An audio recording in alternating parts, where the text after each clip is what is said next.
We are live. Hello and welcome back to the Business Octopus. And today we have a challenge that we're going to go through.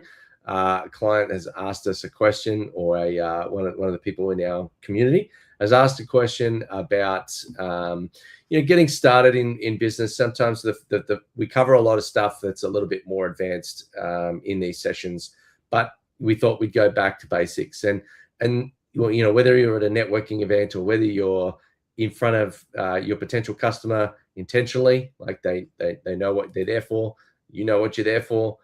There's a way to figure out what they're doing and what they need to be able to then offer your solution without it seeming like a pitch fest. I think, you should probably think about 70-30. 70% of you listening, asking questions, and then 30% of you talking. So what we're going to do is delve a little bit more into the problem and identify what it is that you need. But first, before we do, how you going, Amanda? I'm great, Avon, and yourself? We were both up early for this chat with the Americas time zone. Yes. A little bit tired. Did close a client accidentally in between then and now. This guy jumped on a call, identified the problems that he had, diagnosed, and provided the prescription, which was the service that I'm going to provide. And now I have to finish off the proposal and send the invoice. So basically proving what we're here to talk about today. So why don't we delve a little bit more into the problem side? So I've got a message from someone who was in our community and they wanted to understand a little bit more. They're just starting out, and the question was, need help on how to understand the client's business, spot their problems, and explain how my service can help them make more money, save time, etc.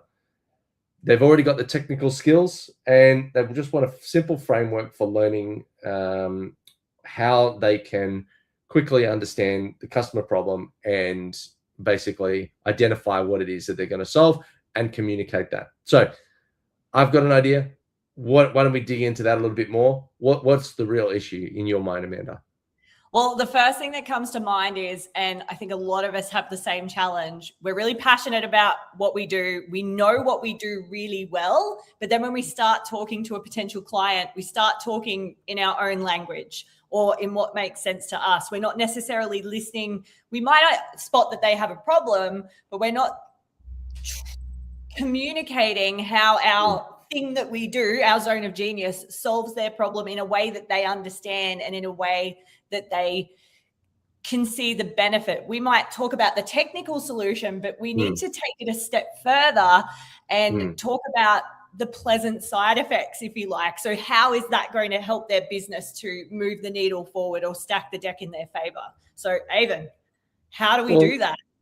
Well, this is a little bit meta, but we're kind of doing it right now, is that, a lot of times people are not spending time, getting the client really, or their potential client to really understand the problem that actually exists. Their language is, here's the output of what I feel.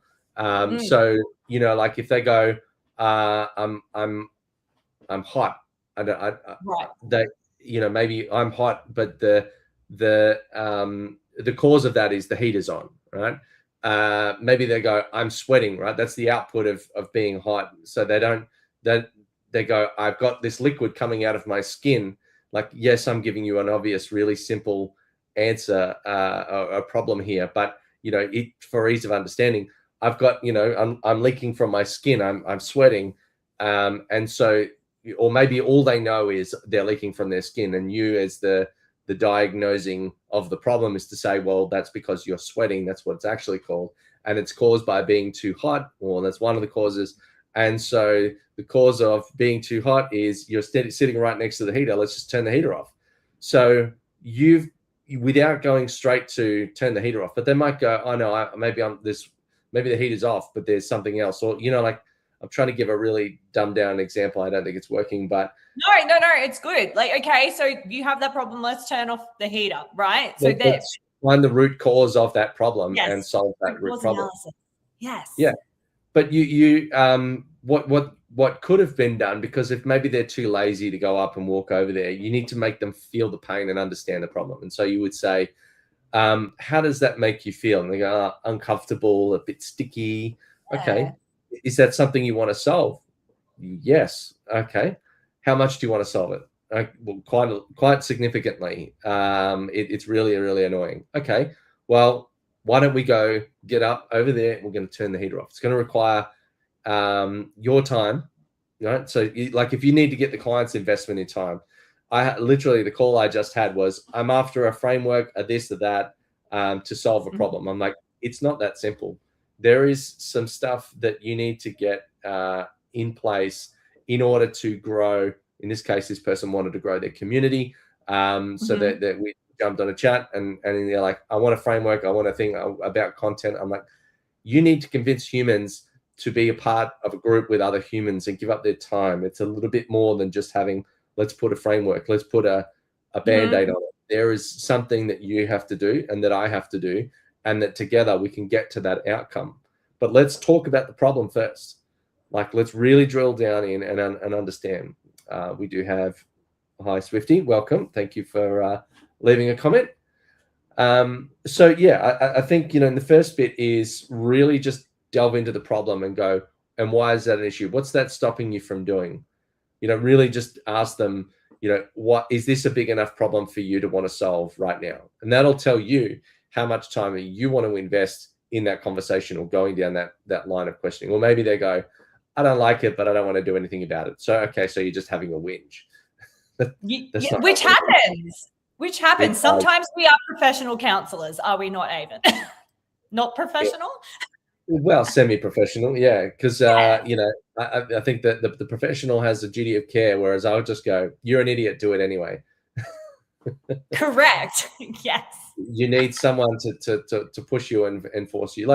And I think, a lot of times when people think they're the customer's always right. I think sometimes, particularly what we're finding, the more we are there as part of the consultant, and then we need to say, no, your thinking is wrong here. We need to change how we're framing the problem, or that's not going to solve the issue, or no, we shouldn't invest time and money in that because we're going to get to a position. Yes, in the short term, you could probably charge them to do that work.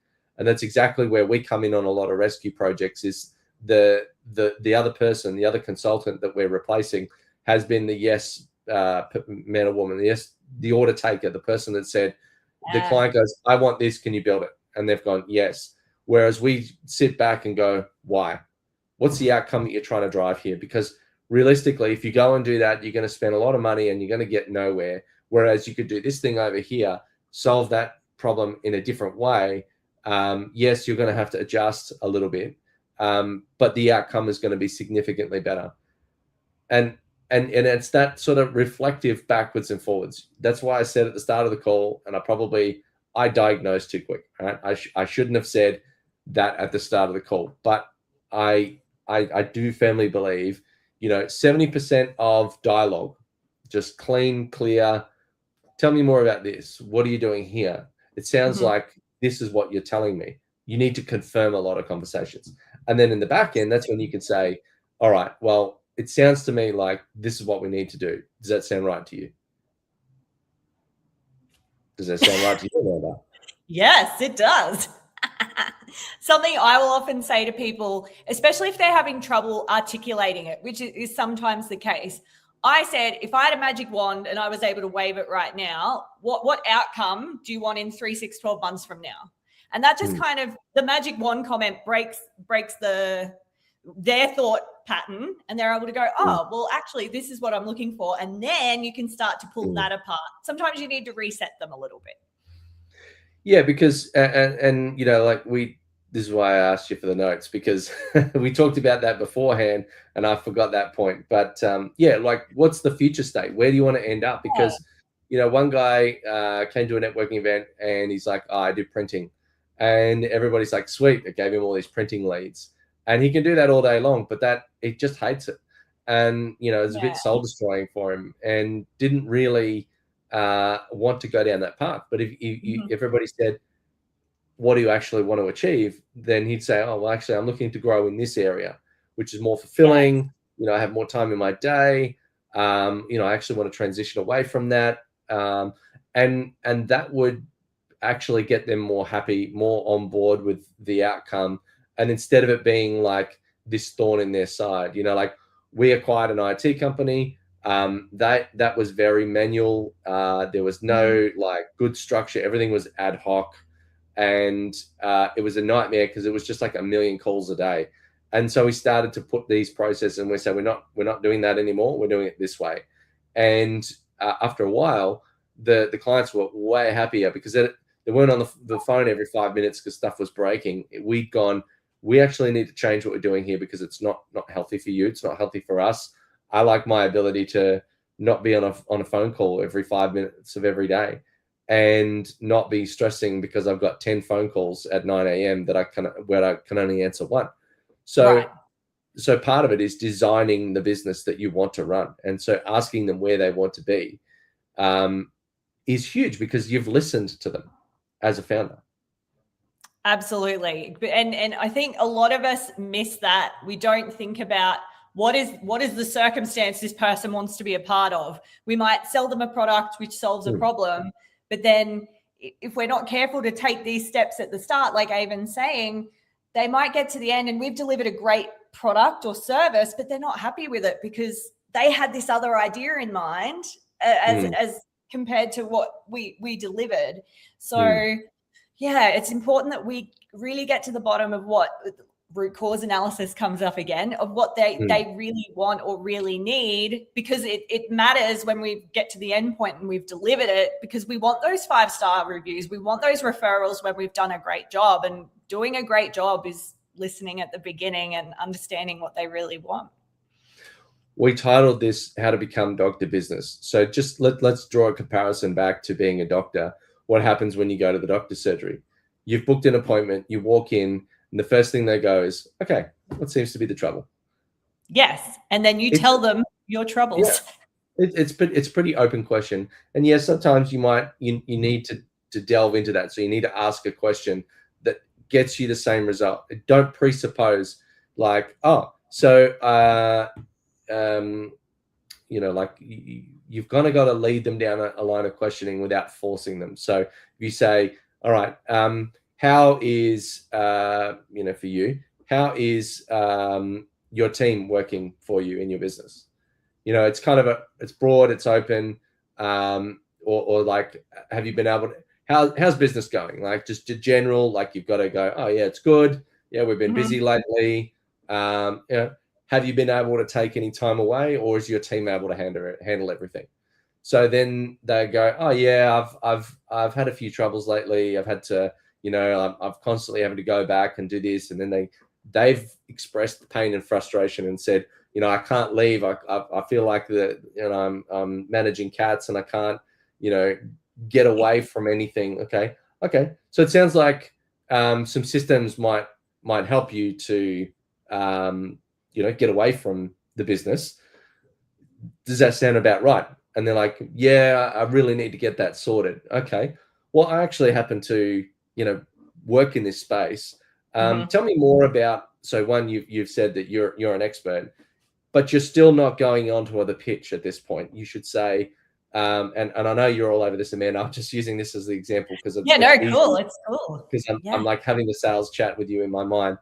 And then you say, well, I work in this space. I have a pretty good idea. Tell me what platforms or systems do you have in place? Do you have, for example, SOPs? Do you have a HR management system? Do you have, you know, learning management, etc.? And then they'll go, oh yeah, we've got this, we've got that. We tried this, we went down this path, and it didn't really work. We're like, okay, so it sounds like da da da da, and you can see a pattern coming out where you've asked an open question. They've said it in their words. You then reflect it back in your words to say, it sounds like these are my words. And then they're like, well, yes. So what you're doing is you're actually anchoring them to your language, which might be the industry speak, but they've not been able to hear them, or they can't hear themselves say it in your language because, you know, like we said at the start of the call again, which was more like, I'm sweating. I've got stuff leaking out of my skin. It's really annoying. And you've come back and said, oh, you're sweating. And then they're like, oh, yeah, that must be what I feel. Like, that's a really obvious answer. But the point is the same. So anyway, that's kind of where I think if we can get them aligned with your thinking, your language, that you sound like you know what you're talking about, then they go, oh, I have a rapport, I have trust. And then you could say, well, look, if you like, I'd like to sit down with you, have a bit of a look, and then I can give you a recommendation on what you think. Because as long as you can start the dialogue, as long as you can start the discussion and have the conversation, now you're opening up to what the possibilities might be. You're not just going straight into, I have a 12-step program and we do this, this, this, this, and this. That works maybe if you're going to online where people are doing their research from a mile away and gonna like self-read everything before they get anywhere near you. Yes, you need to be very upfront and open and like, here's the pitch and here's the sell. Whereas in a conversation, you need to be more consultative, more conversational. Yes. You need to be more even keel, not like ramming stuff down their throat. 100%. And just to call out something that you did really beautifully there, Avon. So he started with a really open-ended question at the start. So how's business going? And then it's like a funnel, right? Think of it like a funnel. We start to narrow things down until we get to the crux of where their actual challenge is and what needs solving. And at what point, you said, Avon, you said, we're not pitching yet. At what point do we go for the soft pitch? Well, if it's 70-30, at the start, we're really just identifying it and getting aligned with what the problem is, what the language is, where there might be some issues. And the soft pitch is exactly that. You're not saying buy now and get a free set of steak knives. You're saying, if you like, I could take a look. That's the soft pitch. Yes. Because in the first conversation, like we have a 4-meeting process generally. It might go to 5 or 6, but the first meeting is like, could be a 10-minute call, could be a half-hour chat. Hey, who are you? Who am I? Are we a good fit? Do we align? Is there something that we could maybe talk about? If you've got more time, you can kind of blend call 1 and call 2 a little bit together. Where call 2 is the technical deep dive. What is it that you're stuck on? Show me what you're operating with now, and then I'll show you what you could be doing, and then we come up with all right, is that where you want to go? Maybe we're going to take parts A and B, but not C and D because it's not relevant. And then from that, we'll say, great, we'll put together a proposal plan. That would be meeting 3, which is a yes or no, or I need more information, or let's tweak it a bit. And then the meeting 4 is either it should be kickoff and starting with that. So if you take that 4-step framework, then that those milestones need to be met. You need to get alignment. You need to figure out what they want and show them where they could go. You then need to show them the plan that you've heard them say and have them agree to it. And then you need to have a jolt into action, like the kickstart, the kickoff meeting, to show, right, we're on this. Get all the things that you need. You get embedded in the program, in the project, and you're away. If you don't have that last step, if you just go, cool, we'll sign off, and then they're like crickets, they don't hear from you. Sometimes people feel like that's the finish line. That's not. The finish line is the project completed, and then asking for referrals and feedback and reviews and all that sort of stuff. But sometimes I see people go, oh, I've made the sale. And then they lose the customer after the sale, because that's entirely possible, because they didn't feel as though there was a logical next step. They didn't feel like it was being kicked off and started. It wasn't handed over to the rest of the team or any of that sort of stuff. Yes, we have to keep people abreast or informed of what the next steps are. So just keep you in the loop, Avon. I'm going to book another call with you next Tuesday. What's your availability look like? Awesome. We'll get that in the calendar. Here's what's going to happen. I'll see you there. Right? Just got to always have that next step. Yeah.